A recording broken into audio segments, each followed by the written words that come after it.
पारकर ते वॉटरप्रूफिंगचं काम झालं ना? करतो सर. म्हणजे अजून केलं नाहीये? अहो ते भोसले सर मला ताडपत्री म्हणून यूज करतील वर. सलमान बेबी कुठे? मला अर्जंटली भेटायचंय त्याला. काय अर्जंट काम आहे? चला तुम्ही आपण करूया. नाही बे, तसं अर्जंट नाहीये.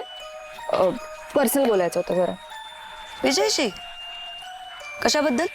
ते घराचं काम चाललंय ना अजून? हो म्हणजे होतं चाललंय. बीबीच्या रेफरन्सने काही माणसं येणार होती, सो त्याबद्दल बोलायचंय. मी काही मदत करू शकते का? नाही, मला त्याच्याशीच बोलायचंय. मी अजूनही तुझी मैत्रीण आहे.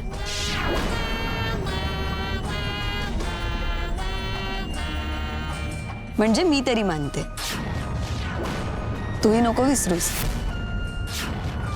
मी कधीच नाही विसरणार. जा, आहे तो आज जा.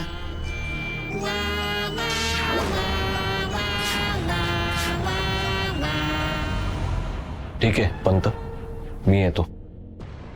काळजी घ्या, औषधं वेळच्या वेळी घ्या आणि काय पथ्य पाणी असेल ते व्यवस्थित पाळा. आणि काही गरज लागली कशाची तर सांगा, आणि मी येईन परत भेटायला. ठीक आहे, बाय. साहेब एक विचारायचं होतं. नीलांजना बरी आहे ना? उत्तम आहे. नाही म्हणजे मला असं कळलं होतं की तिची तब्येत बरोबर नाही आहे आणि ती कुठल्या तरी सॅनिटोरियममध्ये आहे. हो, पॉंडिचेरीला आहे, पण बरी आहे आता. मी भेटायला जाणारच आहे. मोस्टली घेऊनच येईन तिला, जोडीने भेटायला येऊ. मग कळवतो कसं काय ते. धन्यवाद.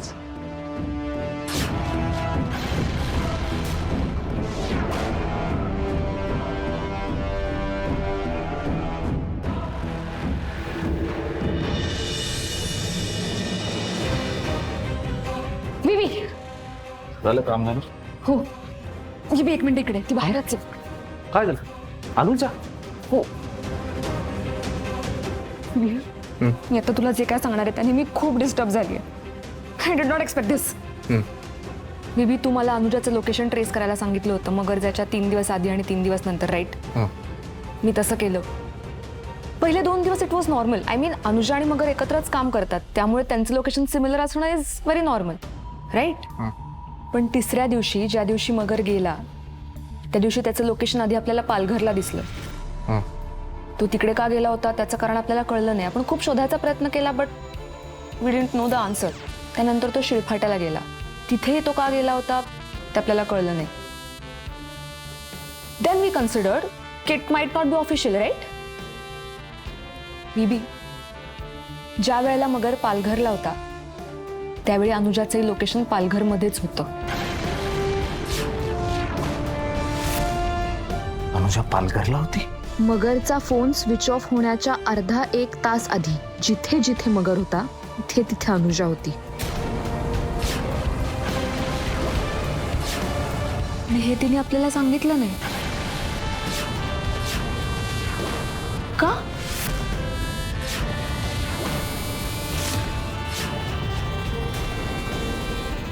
का? बहुचर्चित फक्त फायदा ॲप विरुद्ध इन्स्पेक्टर विजय भोसले या खटल्याला एक रंजक वळण आले. आम्ही मागेच दिलेल्या एका एक्सक्लुझिव्ह बातमीनुसार इन्स्पेक्टर विजय भोसले यांनी कोर्टात एका सामान्य महिलेला म्हणजेच वैजयंती चौगुले हिला हजर केलं होतं आणि त्यानंतर फक्त फायदा ॲपचे सगळे व्यवहार आणि कार्यपद्धती यावर प्रश्नचिन्ह उभं करण्यात आलं होतं. पण अखेर हा सुद्धा एक पब्लिसिटी स्टंटच ठरलाय. इन्स्पेक्टर विजय भोसले यांनी वैजयंती चौगुले यांना मानसिक दबाव तंत्राखाली ही खोटी साक्ष देण्यास भाग पाडलं. हे चौकशी अंती सिद्ध झालंय आणि त्यानंतर आज फक्त फायदा ॲपचे सगळे व्यवहार सुरळीत सुरू झालेत. इतकंच नाही तर त्यांच्यावरची आर्थिक व्यवहाराची बंदी सुद्धा हटवण्यात आली आहे. आणि या संदर्भात बोलण्यासाठी आपल्यासोबत उपस्थित आहेत मिस रॉबिन डिसिका, रिजनल हेड फक्त फायदा ॲप. Hello ma'am. हॅलो, हाय हाय. या सगळ्याविषयी तुमचं काय म्हणणं आहे? वेल, ट्रूथ प्रिवेल्स. सत्याची बाजू नेहमी लोकांसमोर येतेच, तसंच झालेलं आहे. काय आहे, फक्त फायदा ॲप हे ऑनलाईन गेमिंग सेक्टरमध्ये खूप मानाने घेतलं जाणारं नाव आहे. रिस्पेक्टफुली या ॲपचं नाव घेतलं जातं.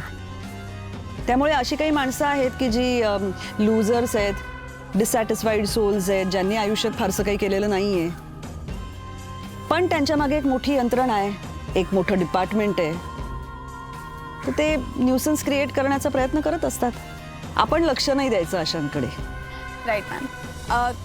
तुमच्या ॲपबद्दल थोडंसं सांगा ना. मी असं सांगेन की फक्त फायदा app is a legitimate corporate company.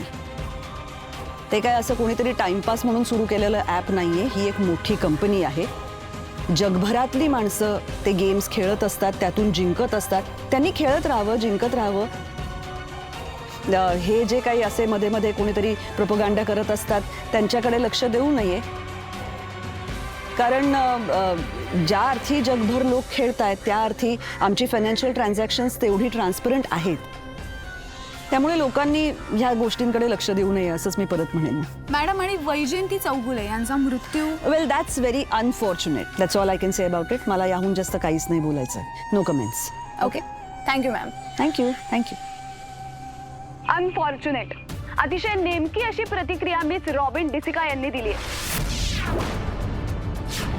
ज्या पोलीस यंत्रणेने वैजयंती चौगुले यांचं रक्षण करण्याचा दावा केला होता त्यांनीच तिचा वापर केला, ही खरी शोकांतिका आहे. आणि त्यामुळेच मुंबई पोलिसांच्या विश्वासार्हतेवर पुन्हा एकदा प्रश्नचिन्ह उभं राहिलंय. कॅमेरामन सूरज सोबत मी नेहा ताईशेट्टे, भर रस्त्यावर. झालं. डिपार्टमेंटच्या नावाने खडे पडले की विषय संपतो यांचा. ह्यांना घेणं देणंच नाहीये. गिधाड आहेत, गिधाड. नुसती लचका तोडायला येतात. ती वैजयंती मेली, तिचा बळी गेला. तिच्या घरची काय परिस्थिती आहे, तिचा नवरा, तिची पोरगी, ह्यांना जरा सुद्धा दयामाया नाहीये का हो? आणि सरांनी तळहाताच्या फोडासारखं जपलं तिला, किती कष्ट घेतले, तेव्हा कुठे होते हे लोक? दम खा जरा. दम खा? असं कसं बोलू शकता तुम्ही? किती कष्ट घेतलेत आपण असं, आणि एका फटक्यात सगळं संपलं. कोर्टात सरांचं कौतुक झालं की नाही? मग तेव्हा कुठे होते हे? एक माणूस आला होता तेव्हा विचारायला? सगळे शेपूट घालून पळाले होते तिथे, आणि आता आलेत बरोबर जाब विचारायला. लाजा कशा वाटत नाही त्यांना? असंच असतं जग डिपार्टमेंट. जसं यशाचं क्रेडिट खायला येतात ना आपल्या जवळ, तसं अपयशाचं खापर फोडायला सुद्धा येतात. आपण फक्त आपलं काम करत राहायचं. या जगामध्ये जर रॉबिन डिसिका सारखी माणसं जिंकणार असतील तर आपण आपलं काम करून काय उपयोग आहे? डिपार्टमेंट जरा शांत हो. हे बघ, ही काही स्पर्धा आहे का कोणी हारायला किंवा कोणी जिंकायला? हा, आणि हे बघ, आपल्याला कोणालाही हरवून काहीही सिद्ध करायचं नाहीये. आपलं काम काय आहे? काय आपलं काम? समाजातील घाण साफ करणं, बरोबर ना? आपण एकनिष्ठेने तेवढंच काम करायचं. कुणी निंदावं किंवा वंदावं. आणि एक गोष्ट लक्षात ठेव, सामान्य माणूस हेच करत आलाय म्हणून जग चालतं. समजलं? दादा, मॅडम, काय रे, काय झालं? बातम्यांवर दाखवत आहेत फक्त फायदा पुन्हा सुरू झालाय.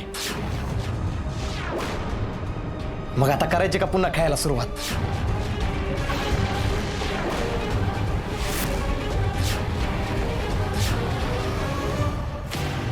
एक सडका आंबा अख्खी पेटी खराब करतो घुसले. आमच्यापैकी सर कोण?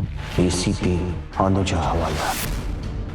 तुमच्या शेळ्यांमध्ये एक लांडगा शिरला असेल ना, आणि त्याच शेळ्यांच्या कळपात जर अनुजा हवालदार असेल तर शेळीचं कातडे पांघरून जो लांडगा आहे तो अनुजा हवालदारच आहे. बस सांगत जा ना सगळं क्लिअर. अच्छा, ते कळलं नाही म्हणून तू ऑल द ओ. कुठे आहे वैजयंती? कुठे? मी ताबडतोब निघते. मी येते तिकडे इगतपुरीला. ज्या वेळेला मगर पालघरला होता त्यावेळी अनुजाचंही लोकेशन पालघरमध्येच होतं, आणि हे तिने आपल्याला सांगितलं नाही.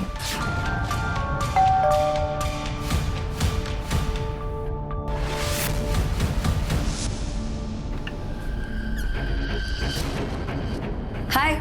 ये ना. काय अर्जंट काम काढलंस?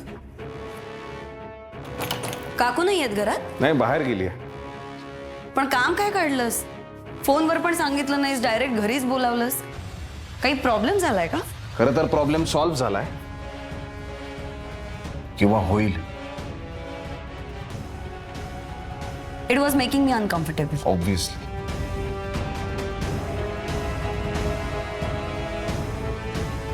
मला कळलं अनुजा कोण गद्दार आहे.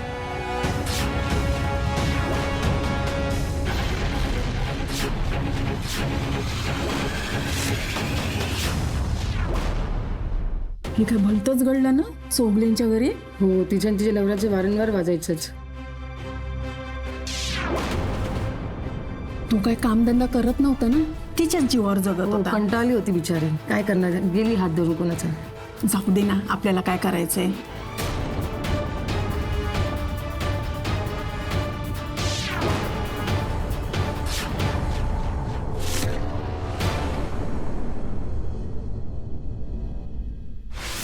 हो, हो एवढंच. अरे बापरे, वेल डन, व्हेरी गुड विजय. यापैकी काहीच नाही का? तुला कळलंय मी जे काय बोलतोय ते तुझ्याबद्दलच बोलतोय. विजय, आपलं याबद्दल आधीही बोलणं झालंय. माझ्या वडिलांनी नाही, जर तुझ्या वडिलांबाबतीत तर बोलूच नको, कारण फक्त तुझे वडीलच नाहीये. लिसन टू मी नाव. काय असतं ना, आपले आई वडील आपल्यावर काही संस्कार करतात.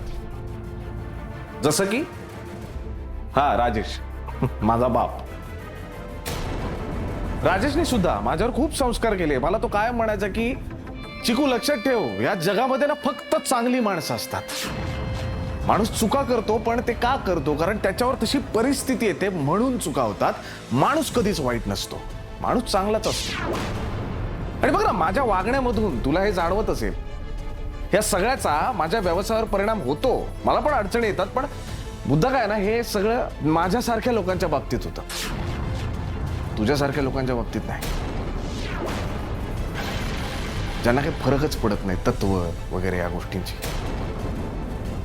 जसं की गजेंद्र हवालदारांनी तुझ्यावर संस्कार केले की कामाप्रती निष्ठा असली पाहिजे, प्रामाणिकपणा, हे सगळं त्यांनी शिकवलं. पण तू काय केलंस? त्यांनी शिकवलेले हे सगळे संस्कार गटारात फेकून दिलेस, त्याचं मातेरं केलंस, डिपार्टमेंटशी गद्दारी केलीस.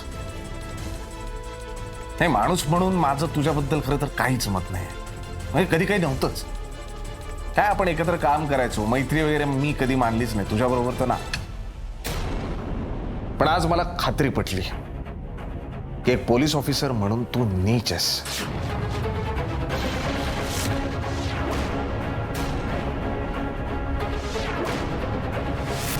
कॅमेरे लागलेत कुठे? कन्फेशन देणार असेल तर लावतो. खूप ड्रामॅटिक बोलतोयस म्हणून विचारलं. अजून खूप बोलणार आहे, अजून खूप धक्के सहन करायचे तुला.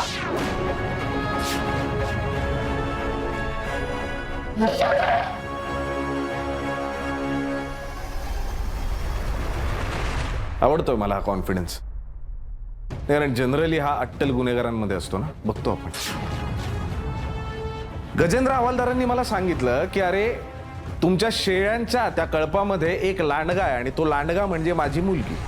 नाही, मी विचार केला ना, मला असं वाटलं की रागाच्या भरात सुद्धा गजेंद्र हवालदारांसारखा माणूस असा विचार का करेल. पटलं नव्हतं मला, अजिबात पटलं नव्हतं. पण नंतर काय झालं ना, बऱ्याच गोष्टी अशा घडत गेल्या अनुजा. उदाहरणार्थ, आपण गुन्हेगाराला पकडायला जायचो त्यावेळी एकतर गुन्हेगार पळून जायचा किंवा मग त्याचा खून व्हायचा. आपला हा आर्यन साटम, काय झालं त्याचं? आपण आर्यन साटमला शोधलं, त्याला शोधून अगदी त्याच्या बापापर्यंत पोहोचवणार एवढ्यात आर्यन साटमचा खून झाला. स्टार अनुजा हवालदार तिथे होती. अनुजा हवालदारला याबद्दल सगळं माहिती होतं. ह्याच्या पलीकडचा दुसरं, हे तर कमाल आहे. त्याला वैजयंती चौगुलीचं लोकेशन नेमकं कुठे आहे हे मी कोणालाच सांगत नव्हतो. मी कोणाला, जवळच्या माणसांना पण सांगितलं नव्हतं. मरमर करत तू सगळ्यांना विचारत होता. जमदाड्याला विचारलं, ए बाबा त्या वैजयंती चौगुलीचं लोकेशन कुठे? प्रत्येक माणसाला, श्वशनापासून एव्हरीवन, सगळ्यांना तू विचारलं. मी सांगितलं नाही तर काय केलंस? ऑल द वे तिकडे माझ्या मावशीकडे आलीस, माझा पाठलाग केलास. का अनुजा? परत एकदा, स्टार अनुजा हवालदार. मगर जेव्हा गेला त्यावेळी मगर जिथे जिथे होता त्या प्रत्येक ठिकाणी तू काय करत होतीस अनुजा? हवेत गप्पा मारत नाही मी. तुझं लोकेशन ट्रेस झालंय, माझ्याकडे आहे ते, म्हणून विचारतो. मगर पालघरला का गेला हे खरं तर कोणाला माहित नाही. आता ही गोष्ट त्याच्याबरोबरच गेली.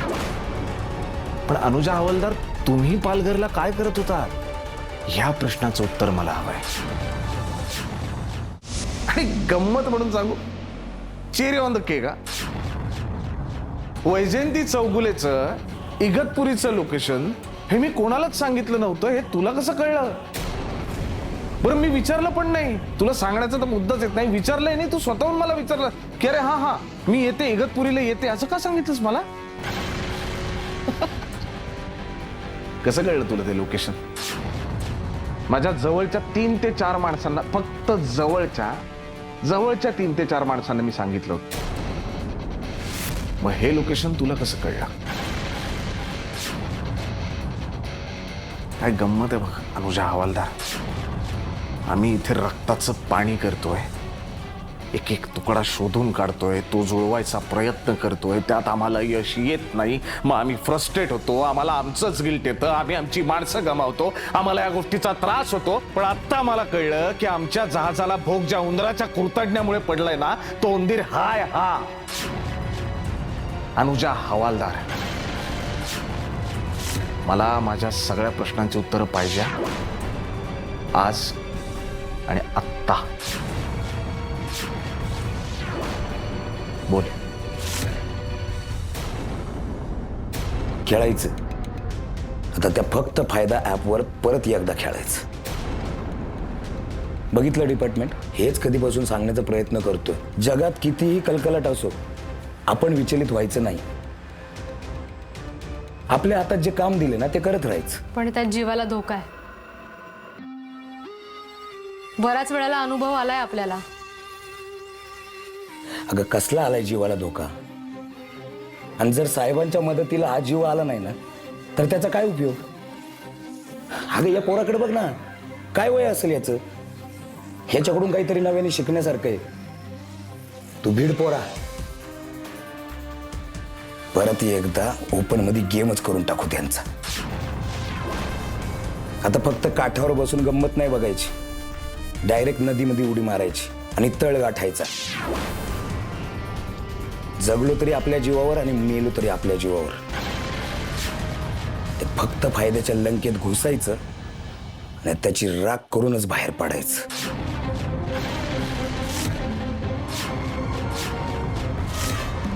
वय दादा, ते गुन्हेगार लय मोकाट फिरत असतील ना, त्यांना वाटत असेल आपल्याला कोण ना काय करू शकत. पण एक दिवस हे दंडा बेड तडकतील बघ. शेवटी साहेब म्हणतात तसं, कितीही काहीही झालं तरी गुन्ह्याला माफी नाही. माणसं जेव्हा सरप्राईजेस देतात ना, ते मला अजिबात आवडत नाही. आणि त्यात तू जे वागली आहेस ना, याला सरप्राईज नाही म्हणत, याला गुन्हा म्हणतात. आणि ह्या गुन्ह्याला तर माझ्याकडे माफीच नाही.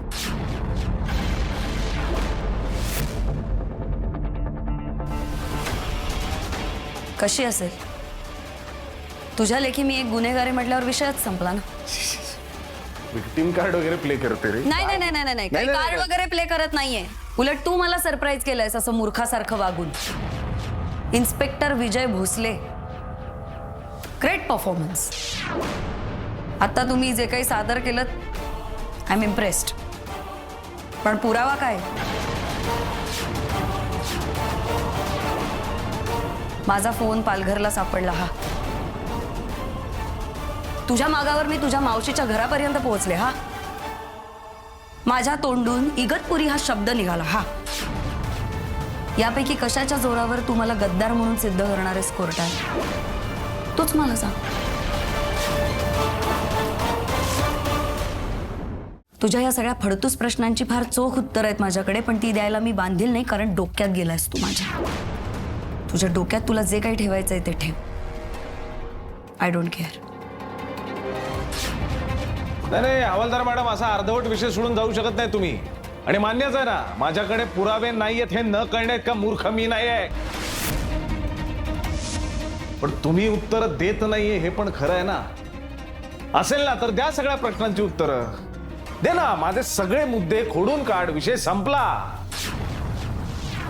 पण तुझ्याकडे उत्तर नाहीत अनुजा, आणि म्हणून तू निघून चाललीस.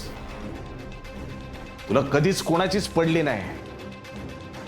फक्त फायदा ऍपला प्रोटेक्ट करणं हे मुख्य कारण आहे तुझ्या सगळ्या वागण्यामागे. आर्यन साटम, त्याला आपल्याला शोधायचंय, त्याची काळजी घ्यायची आहे, त्याला सुखरूप सुहास साटम पर्यंत पोहोचवायचंय. हे मुद्देच नव्हते तुझ्या लेखी. एवढंच काय, स्वतःचे वडील गजेंद्र हवालदार यांचा ऍक्सिडेंट झाला, त्याची तपासणी करायला हवी, हे सुद्धा तुला वाटलं नाही. आणि वैजयंती चौगुले, अरे मूर्ख माणसा,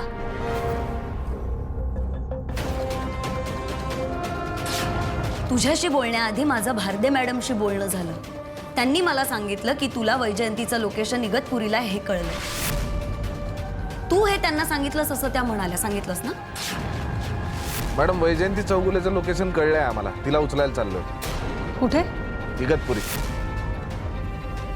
का आता भारदे मॅडमनी मला आधी सांगितलं म्हटल्यावर त्या पण गद्दार?